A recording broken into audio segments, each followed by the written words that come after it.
أعلن نادي الزوراء العراقي عن التعاقد مع المدرب السابق للنادي الأهلي عماد النحاس. أعلن فريق الزوراء اللي هو العراقي تعاقد مع عماد النحاس طبعا بعد رحيله من النادي الأهلي، طبعا بعد الأهلي ما تعاقد مع مدرب أجنبي. عماد النحاس حاليا هيبقى مدرب نادي الزوراء العراقي بإذن الله. كل التوفيق بإذن الله لعماد، كابتن عماد النحاس. الخبر اللي معانا موضوع الأهلي تعاقد مع محمود بن تاج. طبعا في كلام حصل الأيام الماضية اللي محمود بن تاج لاعب نادي الزمالك الحالي اللي هو الأهلي تعاقد معاه أو تفاوض معاه. طبعا اللاعب خرج وقال لا ما حصلش، الاهلي حد تواصل معايا من اداره نادي الاهلي او مجلس نادي الاهلي تواصل معايا، ما فيش حد خالص. بس قال كلمه وهي دي اللغز اللي فيها، اللي هو لك وربما يكون وكيله، هم تواصلوا مع وكيله بس وكيله ما بلغوش بحاجه. طبعا دلوقتي كل الوكلاء هم اللي بيحددوا مصير كل لاعب هيروح فين، زي ما حصل مع لاعيبه كتير. الوكيل بيجيب له نادي طبعا. طب محمود، في ناس هتقول لك طب محمود بنتاج دلوقتي بيلعب مع نادي الزمالك ازاي الاهلي؟ بص، دلوقتي بالنسبه لمحمود بنتاج ليه الحق اللي يروح، مش هقول لك يروح مع اي نادي، بس ليه الحق اللي هو ممكن يفسخ عقده مع نادي الزمالك. طبعا القانون بيقول لو النادي ما دفعلوش شهرين من مستحقاته يقدر يفسخ عقده، وبيديهم مهلة 15 يوم للسداد. ما سددوش بعد الشهرين يقدر يفسخ عقده وياخد عقده كاملا، يرفع شكوى في الفيفا وياخد عقده كله لو ثبت اللي هو فعلا ما خدش. لو ما ثبتش بقى اللاعب بيتعاقب. بس طبعا كلنا عارفين ان الزمالك في ازمه حاليا، في ازمه ماليه حاليا، فبالتاكيد فهو هيبقى ليه الحق اللي هو يفسخ تعاقده مع نادي الاهلي، مع نادي الزمالك، وممكن يروح اي نادي زي ما حصل مع زيزو مع لعيبه كتيره ممكن يفسخ. فدي المشكله اللي هتدور في الايام اللي جايه. حتى حسام عبد المجيد نفس القصه.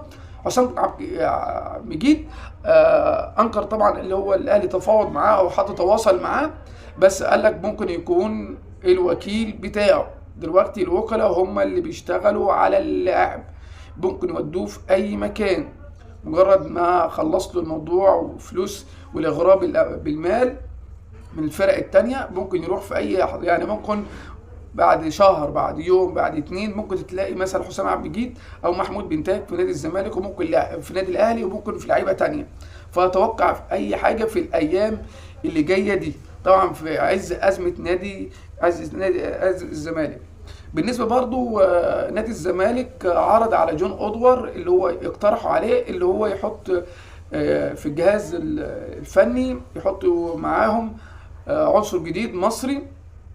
فده اللي رفض بيه جون اودوار، قال لك لا انا عندي ثقه في الجهاز الفني والطاقم المعاون.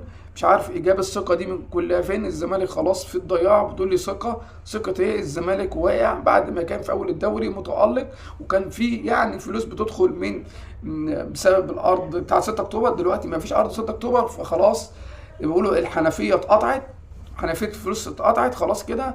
ففي ازمه كبيره في نادي الزمالك، وبرضه لسه الزمالك متمسك بيانج فييرا في نادي الزمالك لحد الان الزمالك متمسك بسبب جون اودوار رفض اللي هو يبقى فيه عنصر جديد من نادي مصري في الجهاز الفني. هم كانوا عايزين يحطوا عضو جديد بحيث يحاول يدعم الجهاز ويحسنوا من مسار الزمالك، بس هو رفض بتاتا. طبعا في مباراة جاية، مباراة الايام اللي جايه في كاس السوبر المصري، وفي كاس السوبر المصري هيبقى من 4 فرق اللي هو الاهلي والزمالك وسيراميكا كليوباترا وبيراميدز. الاهلي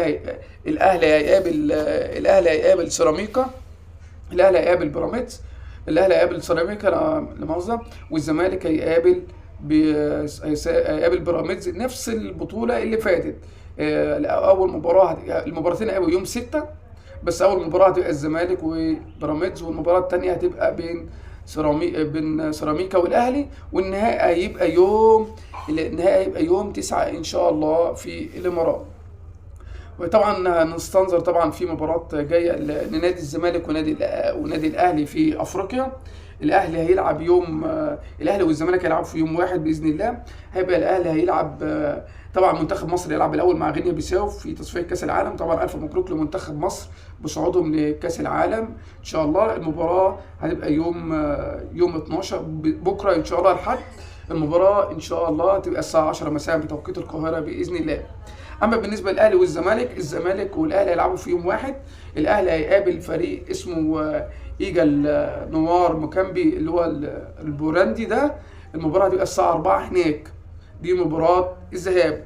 اما بالنسبه للزمالك هيلعب مع فريق دكاكيدو اللي هو الصومالي. المباراه الساعه 6 برضه هيلعبوا هناك، دي مباراه الذهاب.